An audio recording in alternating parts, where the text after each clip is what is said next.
What's going on, everybody? It's your host, the Financial Conspirator, your guide for everything financials and conspiracies.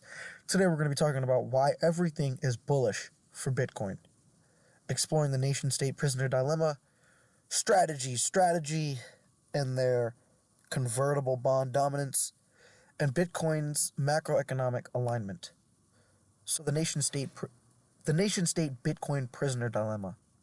If a country does not want to accumulate Bitcoin, its adversaries will. We saw China banning Bitcoin outright, banning mining outright. We saw so much of the hash rate leave China to America, Kazakhstan, many other nations. So this creates Bitcoin accumulation, a race at the nation-state level. So BRICS absolutely sees that the United States is starting to accumulate Bitcoin. Russia absolutely sees it. Okay, China absolutely sees it. North Korea is taking note. I promise you Cuba is taking note. All of the countries that are affected by sanctions of the U.S. or adversaries of the U.S. are taking note of their Bitcoin strategy. Now, where does strategy fit into this? Strategies convert bond dominance. So strategy has recently committed to a 21 billion STRK at the money offering. So that means they'll be able to do ATM Bitcoin accretion using the STRK dividend stock, the product of MSTR. And in 2025, they've already issued $2 billion in convertible debt. So halfway through Q1, $2 billion of debt issued, and they have around $17 billion in convertible debt left to go, and they have around, I think, 3 to 5 billion of MSTR ATMs that they can issue once the MNAV starts to get popping again. The total U.S. convertible bond market is valued at $280 billion, and MSTR represents 30%. 30%. And Bitcoin is still under 100,000. Okay, 30% now is what I'm trying to say. It will be so much more. And what's stopping the government from buying some? Like in my last video I talked about. For the Strategic Wealth Fund, what is stopping the United States government from selling their convertible bonds, net neutral for citizens, taxpayers, and buying MSTR convertible bonds, which offers them Bitcoin exposure? Not only that, MSTR bonds are outperforming. The convert of all the bonds together are outperforming Bitcoin itself since they started issuing them.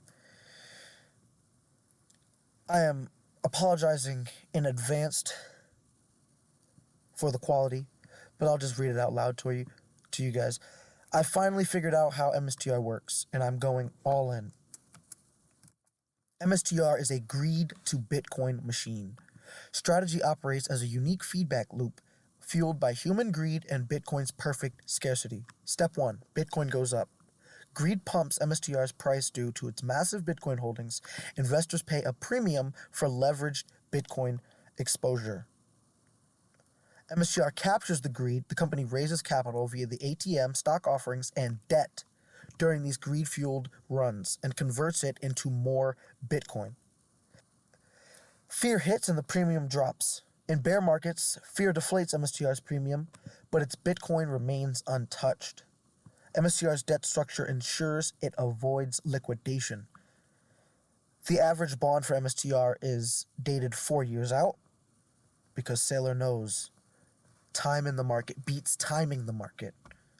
Time allows for recovery.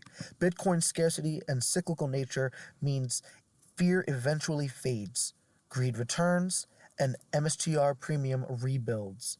This cycle repeats.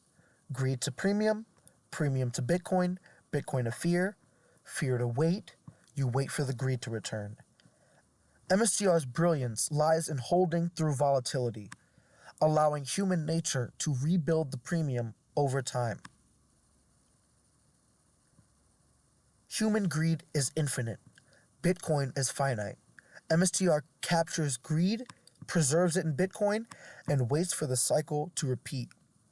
A fascinating interplay of psychology and scarcity, and I absolutely agree. And I would even go to say that MSTR can continue to leverage up even during the fear, as they're doing with the convertible bonds. MSTR recently bought $2 billion or issued $2 billion worth of bonds to buy more Bitcoin. Right? So they're increasing the debt to leverage ratio. So let's look at Bitcoin and the M2 money supply correlation. I mean, it looks pretty good so far. We should be crashing right about now. What we really want to see is at the end of March if we can see the blast off. Because if we don't, then we'll have to start talking about entering an accumulation phase, which I'm not worried about. I'll be glad to stack sats cheap, both sats and MSTR, to be completely honest with you. Lower prices are a gift from Satoshi. The Bitcoin CEO gave you a discount. You're welcome. Okay, so nation state game theory ensures continued Bitcoin demand. Strategy demonstrates how capital markets feed Bitcoin.